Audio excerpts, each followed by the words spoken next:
We plan the baby shower. We obsess over the nursery color, the first day of school outfit, and every cute milestone in between. But how many of us spend as much time securing our children's financial future? And that's exactly why you've joined us for this session today. Because like me, you're ready to make your next move and start planning for your children's education. Today we're joined by Carol Axten, mother of 2, with almost 3 decades of experience to help us get into it. But before we dive in, investing in your child's education is such a personal decision, and every family looks different. Some of you have already decided on the school, the path, and maybe even whether university is on the table at all. So we're not here to second guess that today. That's your decision to make. What we want to focus on is the practical side.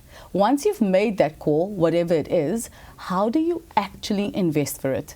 And on that note, Carol, let's jump right in. Thank you very much, Rhonwyn. It's lovely to be here with you today.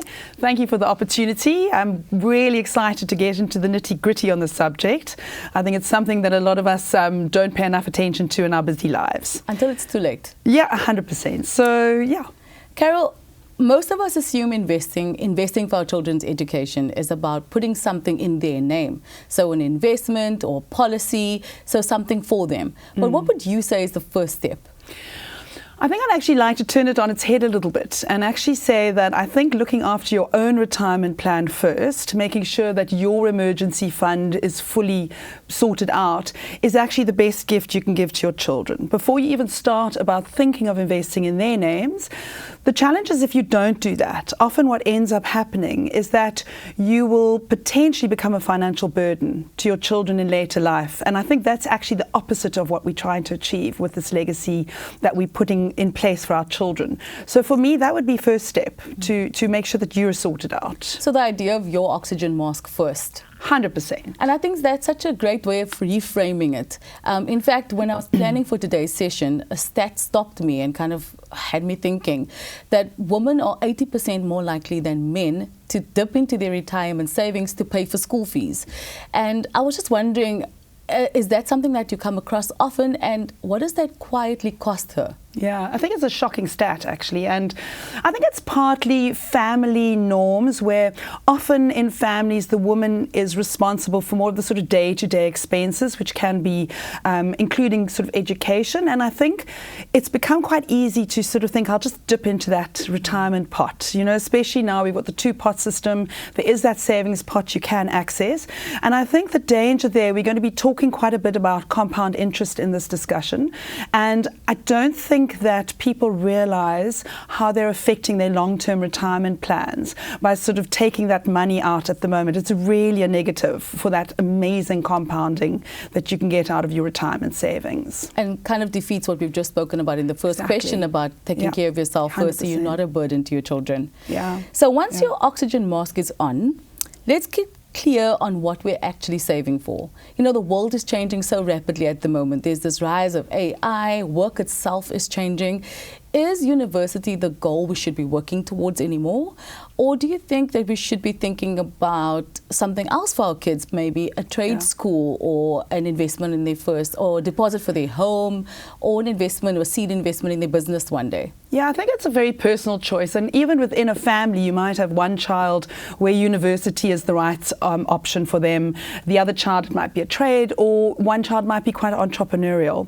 I think the key is if you can start to build an emergency fund that, you know, and the other thing to mention is that a lot of us will educate our children depending on what we can afford. But we assume that what we can afford now is going to continue. And God willing, it will do that. And you will be able to fund your children's education from your own income.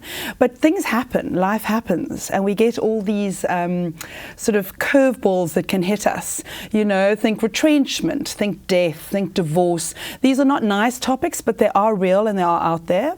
So I think it's really important to engage with a professional who can look at your unique requirements and make sure that there is life cover, disability, dread disease, so that should some of these curveballs hit you, that you have got sufficient cover, be it a lump sum, be it a monthly income that can pay out. And if you never need it, isn't that fantastic? You'll have a lump sum that you can then utilize either for your kids' long-term future investments, or I think we often underestimate the cost of tours, extramurals, all of these things. So it's a wonderful thing to have sort of an extra pot of cash that you've managed to put away for what ifs. And I think when you've had kids, you realize that there's lots of like what ifs that pop up along the way that you know about or that you don't, and you kind of figure it out on the back foot. Yeah. And so now that we're clear on the what, let's discuss the when. When should you actually start investing for your kids? I know retrospectively you're going to say right from the beginning, but it's not always possible, right? No. So if you're like me and your children are already in primary school or tertiary school, have you missed the window? Is it too late, or should you only be considering planning to invest for tertiary education? So I think you probably know the answer. It's never too late. I think the key message, if there's one message we can get out of this discussion today, would be start now and don't delay. I think too many people put off for the future, and you need to start investing for your children today, and putting that money away for them. I think you've got something that can illustrate this quite well first. Can you just talk us through exactly what this graph is showing us and what it means to invest today as opposed to putting off that investment for a few years? Yeah, it's a very powerful slide. So we've all heard of this compound interest. It's referred to as the eighth wonder of the world. But when I saw this slide and the visual context of it, it really resonated with me to the point that I started putting money away for my children. And I've said to them, I will keep doing that as long as they live until they touch that money, because that's the power of this compounding. So what we're looking at here are three different examples. We've got the first person puts money away, 1,000 Rand. So in all three examples, we're considering 1,000 Rand a month, and we're assuming that it's going to grow at 10% per annum. Person number one starts when their child is born. And that, whether it's the parent or the child takes that over, we're assuming they invest for a 65-year period. So over that time, you put away 780,000 Rand. That money grows to 78.2 million Rand. And what else I want to show you, though, is how long it takes for that graph to really kick up. It takes almost 40 years before you really start to see that graph go north. So that for me was quite insightful. The second person starts when their child's 21. So here you're investing for a 44-year period. So we've taken 65 was our first example. Now we're looking at 44 years. Here you're putting away 528,000 Rand over the period. So not too dissimilar. Here the person's only worth 9.5 million at retirement age at 65. And then our third example is when you haven't got to it. Your parents were never there. You start at 45 and you think, well, now I'm going to start putting money away. As you can see there, you put 240,000 away. You're only worth 780,000. So time is the most critical factor that you can give yourself, and that's why I'm saying today is don't delay. Don't put it on your to-do list and think I will get to that. I think, and we will talk a bit more about that as well. And I think what's important with this slide as well is the discipline factor of consistently investing over that period without kind of tapping in or withdrawing or just, And I also think, you always think, well, I'll start saving when there's extra money. Yes, when there's something more in the never extra money. Not as your kids get older as well. So it's got to be a culture within your family, within you personally, that you have this culture of savings. And isn't it a great gift that we could give to our children to teach them from your very first paycheck how valuable this is? And engage and get them and urge them to actually start putting that money away from when they first start earning and actually educate them. I think that's such a great gift. Imagine if any of us had received that from the onset. I know, even me, and I'm in this industry.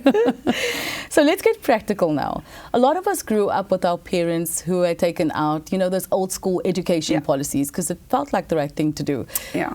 Are education policies still a thing? And let's say somebody in the audience today has invested or taken out an education policy. Yeah. Are there any loopholes or snags we need to make them aware of? Yeah, so let me just say up front that if you have started an education policy, you're in a far better position than someone who's done nothing. I think the challenge is the more, we'd call them old school sort of education policies, typically tend to be a bit more inflexible, higher fees, which means that your ongoing performance isn't necessarily as good and doesn't always keep up with inflation. So there are quite a few negatives to that, what we call more old school. So there are a lot more efficient vehicles that one can be using. And before you jump into those, I just want to check with regards to liquidity. Is the liquidity built into these policies, or is it quite hard to kind of access that funds if you needed it? For example, your kid's going on a grade 11 camp or grade 10 tour. Are you able to access it quite easily? Often they have a specific time frame. Okay. So you've got to have decided up front. Now, obviously, you get different types of policies, but I'm saying typically there isn't that flexibility. So there are other new style products that give you that flexibility, which I would be more, I would prefer to use. I was going to ask you about that. Okay. So if not that, what should we be investing in? Yeah. So I'm sure it's a question that you get all the time, and it's a question that my friends ask me all the time. Yes. It's like, well, if it's not an education policy, where should the money go? Can you take us through one or two examples of vehicles or investment tools available that we could actually use? And let's look at it from a typical South African family perspective. Yeah. If you've only got 1,000 Rand to invest for your child and you want to put that in somewhere you know is going to grow and that you can use for their kids' education one day or for an investment, what would you suggest we do with that 1,000 Rand? So I think a lot of us will have heard of a tax-free savings account and its benefits, and there are real benefits to using a tax-free savings account. All the growth is tax-free within it, and one day when you want to pull the money out, it is tax-free. The challenge, though, is that if you're investing for a child's education, there are limits to how much you can put into a tax-free savings account in someone's lifetime. So you're able to put 500,000 Rand over a lifetime into a tax-free savings account, but it's a bit of a use it and lose it situation. So let's just say I've funded my full lifetime amount of 500,000 and I want to draw out 100,000 Rand. I can't top it back up again. Okay. So the long-term tax planning benefits can potentially be lost. So I think with an education, if you're specifically looking at education, your children aren't necessarily taxpayers when they are at school and when they're going to university. They're not earning an income. So if you were to then draw money out, there's not really that tax issue that you have to worry about. You're not saving on the tax aspect of it. So potentially then, do you need the tax-free savings account for that particular solution? If you're investing for your children's long term, absolutely. That's what I've done for my children. And that's the whole don't touch it until you're 65. Let's see that magic, get it to 78.2 million Rand. That's that situation. But if you're looking to want to access it, I think there are better vehicles. A direct unit trust does the job. And I think your question around where is it too late? Is it ever too late? The answer would be no, but I think the type of fund you would choose would differ, because the longer time frame you have, the more you can access riskier investments that, yes, they're more volatile, but if you don't have to access them over time, you'll get a better return out of those. So I think that's quite critical as well. So we've covered basically some bits about it, but let's get into volatility and let's get into kind of the investment options we have available to us. Can you run us through a couple of the different options available from a fund perspective, and just so we get an understanding of what is conservative versus risky and what is risk? 100%. Okay, so I think this is one of the most critical issues, because a lot of people don't get started because they just don't know what to choose. So it's a difficult one to get your head around. A general rule of thumb is the more equity you have in a fund, the riskier it is. So we start at the bottom. So in the slide here, you start right down at the bottom with an income fund. And then you move your way all the way up to a full equity fund. And then there's a range in the middle. And I think it's important to understand, and on the screen you can just see that we've got the various funds showing how much equity is in those funds. So if I pick one of them, because we used that example in the compounding slide where we looked at 10% per annum. So is that even realistic? So if I take a fund like the 91 Opportunity Fund, that is rated as a 3 out of 7 risk by yourselves. So it by feels 91. a little bit safer than the others. And also it's got a good blend. You've got some equities, other vehicles, other sort of cash, bonds, etc. in there. and the fund manager can decide to upweight the equity if he feels it's sort of a risk-on situation. So you're sort of handing those decisions over to a professional, which I like. I think people don't actually realize that slow and steady, put your money away, forget about it, have the debit order. I think that's also critical because you're reducing your risk by investing monthly. Because what happens is, let's say the markets have fallen massively, you're buying more units because you're buying it at a lower level. So it actually can be to your benefit. And the other example I like to use is we all understand going shopping on the sales. Getting that jacket you've been eyeing for 50% off feels fantastic. But for some reason, when the markets go on sale, and that's essentially what's happening when you're having a market pullback, people are too nervous. So I think, they panic and they just think, I don't know what's happening. Should I be doing this? So I think that's critical to understand that when markets are down, that's a great opportunity. But by taking the decision process out of it, have the regular debit order, then you're not worrying about when there's spare money. It's built into your monthly budget. And it's coming off the bank account and you get used to it, And it's almost something you don't have to think about. Correct. Or it isn't another to-do list or another thing on your to-do list that you need to plan for. It's happening automatically in the background and it's doing what it needs to do, which I think moms, we need one less thing on our to-do list. Yeah, absolutely. Okay, so now we've built it. Okay, so now we've got the investment running. We're investing the 1,000 Rand on a debit order monthly. Yes. How do we cover it? How do we protect it? And I'm talking about the part that goes just beyond the money itself. I'm talking about when I've now built this little nest egg for my child one day, how do I ensure that my child gets it in the best way possible? Should I pass away? How do I ensure that it's going to my kids and it's going to be used for the right thing? The sort of legacy aspect, yes, I think you're referring to. And I think there are quite a few aspects around this. I think the first thing is open, honest conversations with your children. I think that for me would be critical. You spend a lifetime building this legacy for your children. And if you haven't educated them, something happens to you, you don't want them to not have an understanding and go and squander that money. So that would be the first thing. I think education is critical. And also the gift of showing your child what a benefit it can be to start investing from their very first paycheck. Things, as you said, we didn't have the opportunity to learn. The other thing is the basics, which I think we have had talked about in the seminar already. Your will, having a valid will, people knowing where that will can be found. We don't want our children's inheritance going into the Guardians Fund, which is essentially what it's run by the government. So to have a valid will is critical. I think the other thing is liquidity. When someone passes away, I think what a lot of people don't realize is that it takes a long time for the process to play out. I mean, at the moment, the Master's Office, we're waiting a year just to get the Executive's authority to act. So this is time that there's no liquidity. How are you paying for the groceries? How are you paying for everything? And so there are a couple of things we can talk around here. If you can do any type of an investment where you nominate a beneficiary, so that would be retirement annuities, living annuities, sinking funds, endowments. So these are all quite technical terms, and this is why I always recommend that you do engage with an advisor to make sure that you're getting the proper advice. But by doing that, let's use, for example, 91. You've got the most incredible product. It's a sinking fund. So what that means is you could have a husband and wife, each owning one of these, with the alternate person as the beneficiary. Okay. Something happens to the one person. What's even more beneficial is that on death, instead of the first 5 years, you typically have limited liquidity. That means limited access to the money. But on death, that falls away. And immediately that beneficiary can access those funds. So you can start taking a monthly income out of that, and that's going to give you that security and cash flow over that period when that estate process is all being wound up. So to me, that's quite critical to ensure you've got that liquidity aspect in the event of a death. And I think your kids are going to need that more than ever. You're not around to provide for them anymore. 100%. Where is that source of income coming from? And I also think what I'd like to just also mention for a single moms, for example, you're a single mom, you've got minor children. It's quite important in your will that you mention you can set up something called a testamentary trust, which is a trust that gets set up in terms of your will. And on your death, it can be set up and you can stipulate in your will to what age you want the assets to stay in that trust for the benefit of your children.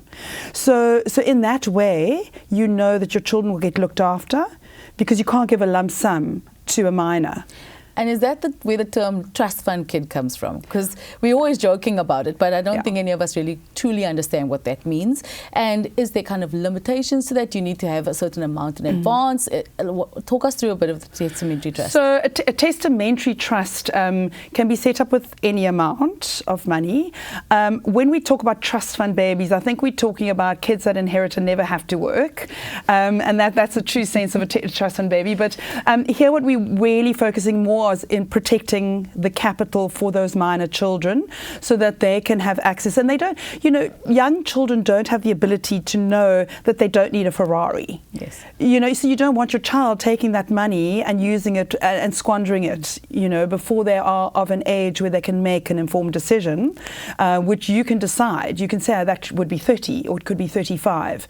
And at that stage, the children have the opportunity to access those funds, but until then, it's being cared for, looked after, invested and dealt with properly for their benefit. And it sounds like it can be quite a complex issue, Carol, just ensuring that legacy is protected, but then also that your kids can access it.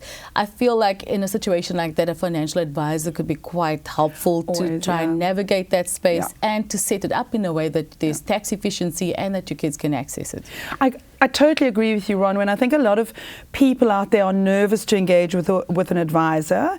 They either feel they don't have enough money or it's on the to-do list. And that's why I was saying earlier, if there's one thing that comes out of the session that people can look to do, just start that investment. You can find the advisor on the to-do list, but at least if you get started. So I do think, yes, an advisor is critical in this area because everyone's unique. Every person has a unique set of circumstances, and you want that advisor to be able to look at you individually and put together something that's going to work for you and your family. Personalized plan. 100%. I think women, we tend to, we'll go out and we'll go shopping for a hairdresser and find somebody after going through a couple of them, and that's kind of my hairdresser for life. But there's a reluctance to try and find somebody that you kind of gel with and that understands your family's needs, because there's always this idea of like, oh, but there's a fee to pay and it's so expensive. But I think what we're missing is the value of financial advice. So if you were to speak to the audience and just ask, and I could ask you for a couple of tips, what do they need to look for in a financial advisor, or what are some of the questions they can ask when they're about to meet one or like interview one and to try and find? Obviously, recommendations are always good. So if you have a friend who's dealing with somebody and they feel comfortable, that would be a good place to start. I do think that it's critical that when you sit with somebody that they asking you about your goals. They're wanting to know about you. They're wanting to know what you want out of life. They're not just selling you a product. That would be a red flag for me, a bit of a warning sign. The other thing that is useful is something like a CFP, which is a certified financial planner. That just gives you a little bit of peace of mind that they're accredited, they've done the exams, they've got that background. So I think that would be critical. I just think people feel that they are too nervous to engage because this advisor knows everything and I know so little. But I'd really urge you to move past that, because advisors are here to hold your hand, guide you through it, and if you find a good advisor that you can gel with, it's life-changing. Honestly, the amount you can save, you think I'm paying a fee for this advisor, the amount you save from them optimizing your tax, ensuring you're putting enough away into your retirement to offset your income and reduce your tax bill every year, all of these aspects, and I've read a lot of research on this, they reckon an advisor can add up to 4.8% in returns per year. And that's not just by choosing the right investments, it's about coaching. It's about making sure you don't make the wrong decisions when you should be sticking the distance and you get nervous and think, I want to pull all my money out the market, for them coaching you through it and helping you keep the distance. So there are huge amounts of value add. I think of an advisor, just in our legacy conversation alone, I think they'd add tremendous amounts of value there, because when you pass away, your family knows exactly who to contact, who to get hold of, who has access to all the information, and that kind of just eliminates all that kind of ambiguity and just unsurety from your family side, especially during a difficult period. Yeah, and it is a difficult period, and really the admin of death is not a pleasant one, so whatever you can reduce. And I think by having somebody who understands your family intimately, knows all aspects, can be a huge help. Carol, thank you so much for being here today, and thank you for sharing your insights with us. Thank you, Rhonwyn, and it's been wonderful to be with you here today. If there's one thing I'd like to leave you with today, it would be Do get started. Don't delay. We don't want you sitting here next year at this incredible forum wishing that you'd got started with this investment process. So start the process, get an investment debit order going, and you can always find the financial advisor down the line. Thank you. Carol, I came into this thinking about my own daughter's school fees or how I'm going to manage it. And I'm actually leaving with a lot more than that, which feels exactly right. We hope that you're leaving this conversation feeling a little more confident, a little clearer, and ready to make your move, whatever that looks like for your family. Remember, you do not have to have all the answers today. Investing isn't a single decision, it's an ongoing one. So don't let today end here. Just one move this week is enough to start. Pick whichever of these best fits you. You can set up one debit order into an investment account today, not once you've figured it all out. You can check whether your own retirement contribution and TFSA are actually running and not just your children's savings. And then check your HR policies for cover you may already have and you're not sure about. And if you don't have an independent financial advisor, book one conversation this month. You can also head over to our Women in Investing Hub for more. And if you haven't already, sign up for the newsletter. It's the easiest way to stay in the loop as we keep building this. Until next time, your finances, your future, your move. Thank you.